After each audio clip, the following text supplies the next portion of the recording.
Destaque para o desporto nos próximos minutos na Rádio Observador. Começa agora a edição de domingo de E o Campeão é. Damos notas de 0 a 20 aos protagonistas do mundo do desporto. Miguel Cordeiro, vamos aos convocados de hoje. Hoje temos João Castro, antigo líder do campeonato, sportinguista, Luís Pinto Coelho, atual líder do campeonato, Estás a levar isto por um caminho. e Pedro Henriques, também, nosso especialista em arbitragem, comentador residente do nosso E o Campeão é. Vamos a esta luta de liderança. Luís Pinto Coelho, mais contente hoje? A luta de galos. Olha. Dormi bem melhor na liderança, e eu ontem tinha dito aqui ao João Castro que se o Porto ganhasse em Barcelos, em Moreira de Cónegos, o Porto seria campeão, por isso eu acho que ele já está triste porque sabe que isso vai acontecer. Bem, ontem Vítor Bruno disse que não há campeões de inverno. Estive cá, portanto não foi a mim. O Vítor Bruno ontem, Luís Pinto Coelho, disse que não há campeões de inverno, mas estou a ver que estás muito contente e já tens um toquezinho. Essa frase aponta já para campeão de inverno. Sim, porque a vitória de ontem eu tinha referido aqui que era muito importante, até pelo calendário, além do fator anímico também, isso era muito importante, mas pelo calendário que o Porto tem agora relativamente a Sporting e a Benfica. Vamos ver hoje como é que o Sporting se vai apresentar em Barcelos, mas depois tem o Clássico, tem a deslocação a Guimarães, depois também tem o Benfica, vai receber o Braga também, e o Porto aqui tem um calendário melhor, e a equipa pode aqui embalar e ganhar também mais confiança e desconfiar menos de si própria, que andava um bocadinho a desconfiar do próprio talento que tem. O Vítor Bruno ontem ajudou um bocadinho também, não complicou, meteu o talento em campo e o talento ajudou a decidir, mas foi uma vitória muito importante num campo difícil, e o Porto aprendeu a lição, não é? Perdeu lá para a taça e ontem o jogo foi bem melhor, mais controlado pelo Porto. Sendo que Vítor Bruno disse isto há umas semanas, há sempre esta discussão sobre onde é que se encontra um campeão, se é nos jogos grandes, se é nos jogos pequenos. E olhando para a tabela classificativa, o Futebol Clube do Porto, 15 jornadas, 12 vitórias, tem 2 derrotas, essas 2 derrotas são com o Sporting e com o Benfica. Tem um empate com o Famalicão e tudo o resto são vitórias. E portanto, Vítor Bruno, quando diz que o campeonato ganha-se com os pequenos, está na verdade a fazer isso mesmo, com os pequenos, e não tirando valor aqui a ninguém. O Futebol Clube do Porto perdeu com os 2 rivais, empatou com o Famalicão, o resto são só vitórias. Sim, eu acredito que o campeonato se vai decidir com os jogos entre os pequenos. E eu lembro-me, por exemplo, que o Sérgio perdeu campeonatos com derrotas em casa inesperadas e com empates em casa que não se contava, e para já o Vítor Bruno nisso tem a folha limpa. Em casa tem ganho os jogos todos, e mesmo fora, tirando os jogos com os grandes, tem feito um bom trabalho nesse aspecto em termos de resultados. Por isso acredito que vai ser mesmo por aí, até porque o Porto em casa com o Benfica e com o Sporting normalmente é forte, e mesmo que empate os jogos em casa, a diferença é mínima no confronto direto, por isso depois vai ser nos outros jogos, e as equipas têm perdido bastantes pontos nesses jogos, principalmente Benfica e Sporting. João Castro, o que é que achas que pode acontecer hoje em Barcelos? É um terreno difícil, um terreno, por exemplo, onde o Futebol Clube do Porto em anos anteriores teve muitas dificuldades, mas Sporting e Benfica também já tiveram dificuldades frente ao Gil Vicente. Ora, bom dia. Sim, eu espero hoje dormir na liderança outra vez e passar o Natal na liderança, não é? É o que eu espero. Este pequeno sabor com o Luís Pinto Coelho, que já não tinha há muito tempo, foi uma prenda de Natal, mas hoje já vai ser retirada, não é? Claramente o Sporting tem uma deslocação difícil. Com o Ruben Amorim, eu sou da opinião que os campeonatos decidiam-se nos jogos grandes, porque basicamente o Sporting passava por cima dos jogos pequenos com alguma facilidade. Sem Ruben Amorim, confesso que aí claramente os jogos podem-se decidir contra os pequenos. Os campeonatos podem-se decidir contra os pequenos. Porque é verdade que o Sporting tem tido muitas dificuldades, sobretudo também a nível defensivo. É uma equipa que ainda não apresenta aquela confiança e que nós sabemos que dificilmente vai sofrer golo, não, é o contrário. Basta qualquer lance, bola parada, uma aproximação à área do Sporting, que pode surgir um golo, porque a equipa tem defendido mal. Apesar do último jogo já ter tido uma reação à perda bastante interessante contra o Santa Clara, mas depois claudicou ali na parte final com aqueles livros e cantos do Santa Clara.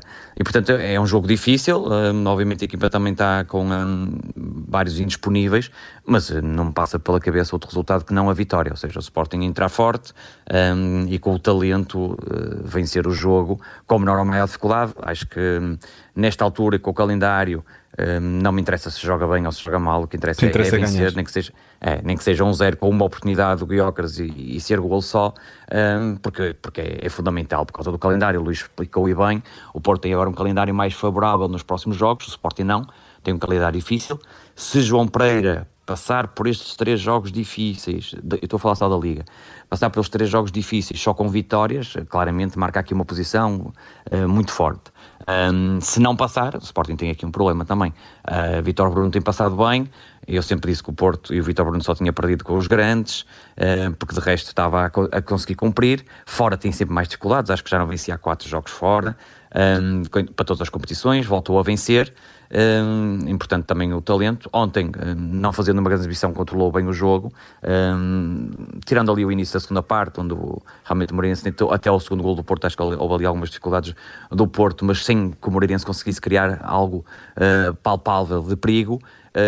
E portanto a luta está a ferro e fogo, com os 3 grandes a lutarem pelo título, e nesta altura, atendendo ao que estão a jogar em alguns jogos, quem errar menos vai ganhar. Muito bem.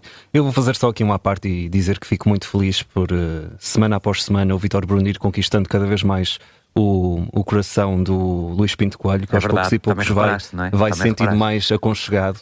Vamos ver como é que vai ser daqui em diante. Vou até ao Pedro Henriques para fazer um 2-em-1, para falar do Futebol Clube do Porto e da vitória ontem em Moreira de Cónegos. Supostamente, e por aquilo que vimos, não é? Há um novo menino bonito, o Rodrigo Mora, que fez uma grande exibição. Mas Pedro, também para falar deste teste do Sporting em Barcelos, terreno difícil. O Gil Vicente está na melhor fase da época, está em 10º lugar. O que é que esperas do jogo de mais logo também?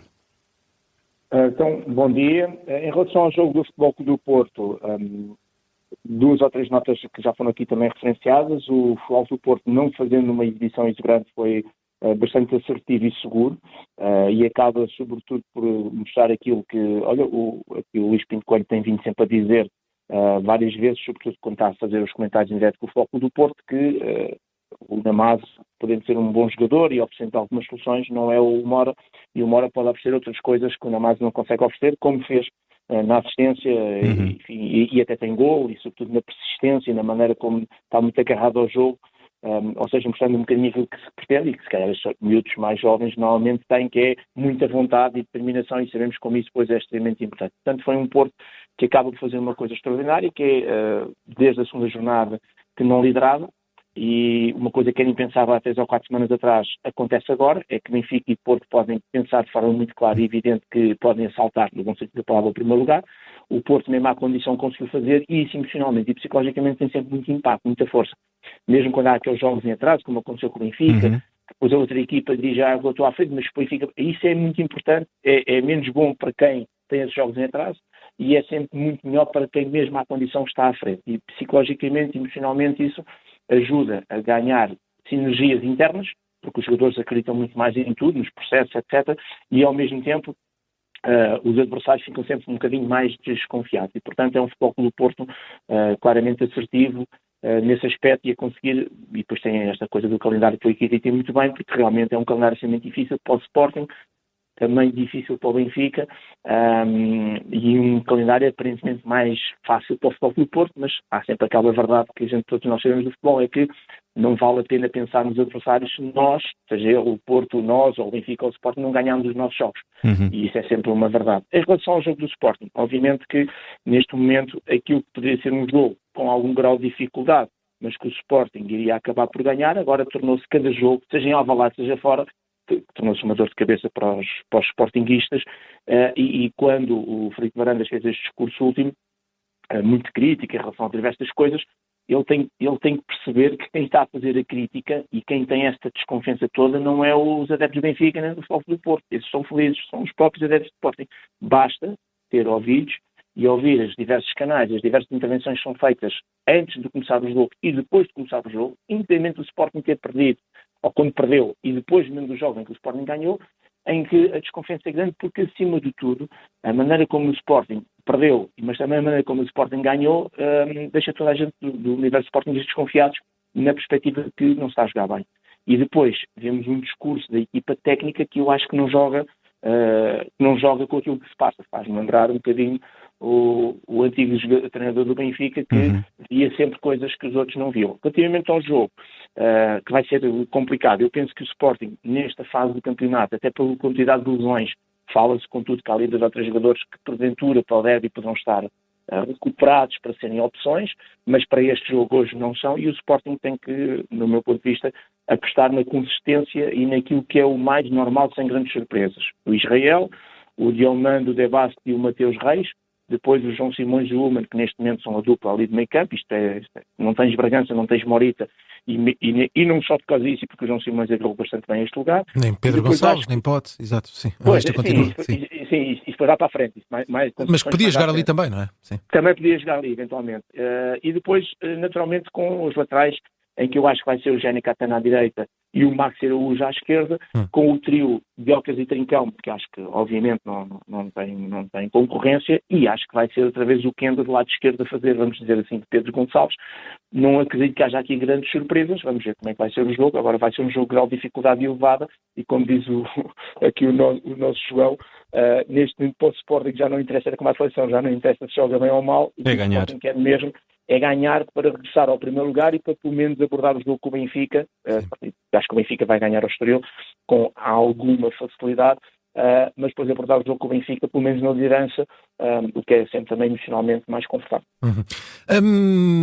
Para os mais distraídos, a Taça de Portugal apenas teve o jogo do Sporting em meio da semana, mas a verdade é que ontem tivemos dois jogos da Taça de Portugal, um duelo entre equipas do Campeonato de Portugal, equivale à 4ª Divisão Nacional, e um jogo entre classificados da Liga 3. O Tirsense venceu por 1-0, eliminou o Rebordosa, um jogo de loucos até ao fim, com o Rebordosa com várias oportunidades, e o São João de Ver, neste caso duelo de jogos da Liga 3, eliminou por 3-1 o Oliveira do Hospital, e portanto segue para os quartos de final o São João de Ver, inédito, e também o Tirsense, na equipa do Campeonato de Portugal. João Castro, temos taça a acontecer, não é a taça na expressão que dizemos de tombas gigantes, mas temos duelos de equipas de escalões inferiores e história a acontecer com estas equipas a chegarem aos quartos de final. Olha, deixa-me dar aqui já os meus parabéns ao meu amigo e treinador do São João de Ver, o Afonso Cabral. Meia culpa aqui também, meu colega de faculdade, e a fazer um belo trabalho no São João de Ver. A fazer um belo trabalho, sobretudo na taça. No campeonato tem sido mais difícil, mas acho que vão recuperar claramente, e portanto é um grande trabalho chegar aqui aos quartos finais, é histórico, e portanto um abraço para ele e para a equipa toda do São João de Ver e para os seus adeptos. É realmente fantástico, e por outro lado fico satisfeito de ver um histórico tirsense também chegar nesta fase. É realmente um clube histórico, teve muitos anos na primeira divisão, trouxe até alguns jogadores bastante interessantes para o campeonato português, e fico satisfeito que a cidade de Santo Tirso volta a ter esta pequena alegria. É uma cidade bastante bonita e que prezo muito, e portanto acho que é a festa da taça. É bonito quando estes clubes de escalões inferiores chegam aqui aos quartos de final. Espero que realmente mude a Taça Portugal para que as meias finais fiquem só a uma mão, para ser possível, ou mais possível, ou haver mais probabilidades de que estes clubes também possam chegar à final, porque com duas mãos as coisas tornam-se muito difíceis. Portanto, estamos a caminhar para esse caminho. Acho que já o Pedro Proença também, acho que já disse, se for Presidente da Federação, tem esse projeto para acabar com esta ideia maluca de duas mãos nas meias finais. Portanto, dá os parabéns ao Tirsense São João de Ver, e esperemos que haja festa da taça. Sendo que vamos também ao futebol internacional. Vamos a isso. João Costa Silva, tivemos mesmo um match, como prometeu ontem o Gabriel Alves em Espanha. Sim, e o Atlético de Madrid levou melhor sobre o Barcelona, e Luís Pinto Coelho, não sei se viste o jogo, não sei se te encheu o olho, não sei se...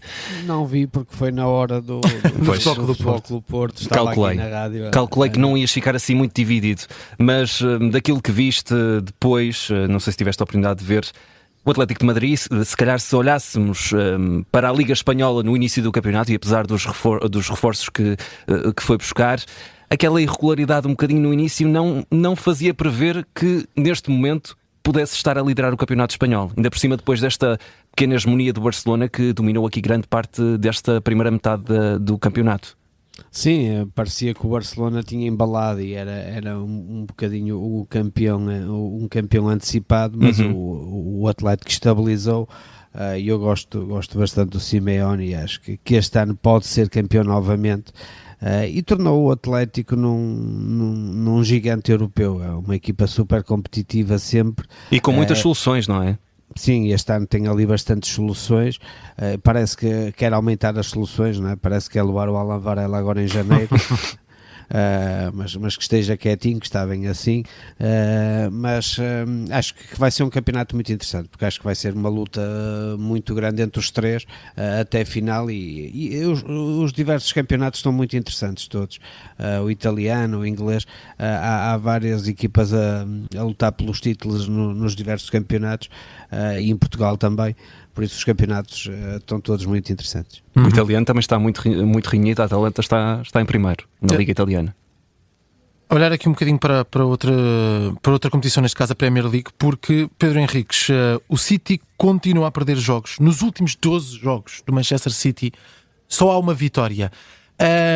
Como é que Guardiola pode sair desta crise? Como é que se encontra soluções para uma crise destas também? Isso é uma pergunta difícil de responder.